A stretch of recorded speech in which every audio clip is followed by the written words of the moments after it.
ప్రేక్షకులకు నమస్కారం అండి. గుండె వ్యాధులు, ఈ హృదయ సంబంధమైన వ్యాధులు కూడా చాలా ఎక్కువ వస్తున్నాయండి. మనం శ్రీ సన్నిధిలోనే ఒక 3-4 టైమ్స్ చేసినట్టున్నాం ఈ వీడియోలు.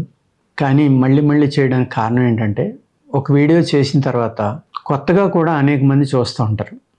పాత ప్రేక్షకులకే కాకుండా కొత్త వాళ్ళకి కూడా ఈ నాలెడ్జ్ అందాలి అంటే కొన్ని వీడియోలు రిపీటెడ్గా చేయటం అనేది జరుగుతుంది. మళ్ళీ చేయవలసిన అవసరం ఉందండి. హార్ట్ ప్రాబ్లం అనేసరికి భయపడిపోతూ ఉంటారు. ఏదో జరిగిపోతుంది, ఏదో వచ్చేస్తుంది. అలాగే ప్రాణ భయం, హార్ట్ ప్రాబ్లం వస్తే మనం చనిపోతామనే భయంతో చాలా ఖరీదైన వైద్య ప్రక్రియ కాబట్టి అనేక మంది ఇబ్బందులు పడుతూ ఉంటారు. ఈ హార్ట్ ప్రాబ్లంకి అర్జున వృక్షం అనేది ఉంటుందండి ఆయుర్వేదంలో. తెల్ల మద్ది అంటాం.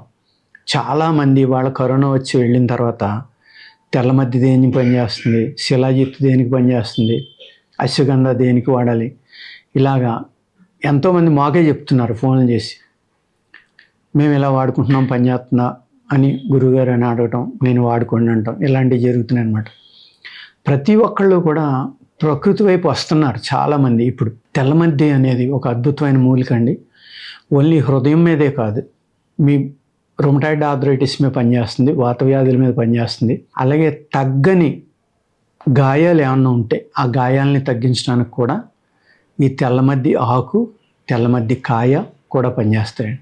మీ రక్తశుద్ధికి, చిక్కబడిన రక్తాన్ని పలసగా చేయడానికి ఈ తెల్లమద్ది బార్కు అంటే తాట ఉంది కదండి, తోలు అంటాం మనం, అది ఆదివారం నాడు మీరు కలెక్ట్ చేసుకోండి. కలెక్ట్ చేసుకుని దాన్ని నీడనే ఆరబెట్టుకోవాలి, ఎండలో ఆరబెట్టద్దు. చిన్న ముక్కలు కొట్టి నీడట ఆరబెట్టుకుని చక్కగా చూర్ణం చేసుకోండి. చూర్ణం చేసుకుని దాన్ని ఒక 500 mg సరిపోతుందండి. చాలామంది 1 తులం 2 తులాలు వేసేసుకుని కషాయం తాగుతున్నారు. అలా అక్కల ఒక అణ ఎత్తు నుంచి బేడెత్తు అంటాం మేము ఆయుర్వేదంలో. అంటే 600 mg నుంచి 1200 mg దీన్ని కషాయంగా కాసుకొని గుడ్డతో వడపోసుకుని అందులో చిన్న బెల్లం ముక్క కలుపుకొని తాగండి. చాలా బాగా మీ హృదయం యొక్క జబ్బులు అంటే హార్ట్ జబ్బులు తగ్గించడంలో చాలా అద్భుతమైన పాత్ర పోషిస్తుంది ఈ తెల్లమద్ది అనేది.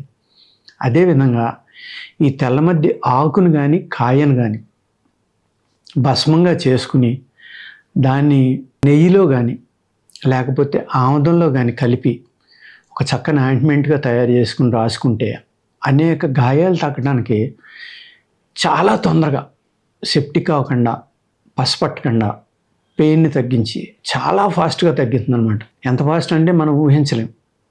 ఎన్నో సంవత్సరాల నుంచి ఉన్న గాయాలను కూడా తగ్గించడానికి ఇది చాలా చక్కగా పనిచేస్తుందండి. అలాగే ఈ చూర్ణం అనేది మీరు శుద్ధి చేసిన అశ్వగంధ, ఈ మద్ది తాట యొక్క చూర్ణము ఒక భాగం అది, ఒక భాగం ఇది. ఒక భాగం శుద్ధి చేసిన గుగ్గులు, రత్నపురి గుగ్గిలం అంటారు. గుగ్గిలంలో చాలా రకాలు ఉంటాయి. మహిషాక్షి గుగ్గిలం, తెల్ల గుగ్గిలం, రత్నపురి గుగ్గిలం, పుట్ట గుగ్గిలం, దూప గుగ్గిలం, ఇన్ని రకాల గుగ్గిలాలు ఉంటాయి అన్నమాట. గుగ్గిలం అంటే అందరూ ఒకటే అనుకుంటారు. మహిషాక్షి గుగ్గిలం అనేది రక్తశుద్ధి మీద, ఇంటర్నల్గా నరాల యొక్క నొప్పులు, ఎముకల్లో నొప్పులు, ఇటువంటిని తగ్గడానికి పనిచేస్తుంది. ఇది కీళ్ల మధ్యన ఉన్న గమ్ము వల్ల నొప్పులు కానీ, మజిల్ పెయిన్స్ కానీ, ఇటువంటి వాటి మీద, ఎముకల నొప్పుల మీద కూడా పనిచేస్తుంది. రత్నపురి గుగ్గిలం అనేది పనిచేస్తుంది.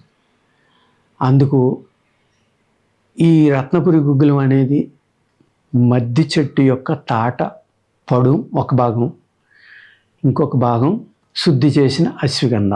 ఈ గుగ్గిలం శుద్ధి చేసి ఉండాలి, ఈ తాట శుద్ధి చేయక్కర్లేదు, అశ్వగంధ శుద్ధి చేసింది అయి ఉండాలి. ఈ 3 సమంగా తీసుకుని మీరు ఉదయం పావుతులం అంటే ఒక 2.5 గ్రాములు, లేదు మీ బాడీ వెయిట్ 50-60 కేజీలు, 75 కేజీల లోపు ఉందనుకోండి, 1 గ్రాము సరిపోతుందండి.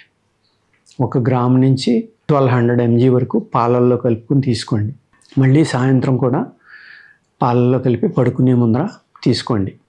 మీ కీళ్ళ నొప్పులు, వాత వ్యాధుల మీద చాలా చక్కగా పనిచేస్తుంది. చాలా బలం కూడా, విపరీతమైన బలం. ఇప్పుడు నేను చెప్పిన ఫార్ములా చాలా బలం చేస్తుంది మీకు. ఒక రసాయనంగా ఉపయోగపడి ఇలా చెప్పాను కదా అని కంటిన్యూ చేయొద్దండి. ఎప్పుడైనా సరే ఒక అమృతమైన ఎక్కువ తింటే విషంగా మారుతుంది అనేది మనం తెలుగులో మన శాస్త్రాల్లో చెప్తూ ఉంటారు. అతి సర్వత్రా వర్జయేత్ అంటారు. అతి అంటే ఏంటంటే ఇదేదో మంచిది అన్నాగానే సంవత్సరాల తరబడి తాగేస్తున్నారు కషాయాలు. బూడిద గుమ్మడికాయ మంచిదంటే బూడిద గుమ్మడికాయ కషాయం రసం విపరీతంగా తాగేస్తున్నారు. బూడిద గుమ్మడికాయ అనేది చలవ చేస్తుంది కాబట్టి ఆస్తమా ఉన్నవాళ్ళు, వాత వ్యాధులు ఉన్నవాళ్ళు, ఈ నాజల్ ఎలర్జీ ఉన్న వాళ్ళకి ఎక్కువైపోతాయి. వాతంతో కూడి వస్తే వేడి శరీరం వాళ్ళకి చాలా అద్భుతంగా పనిచేస్తుంది.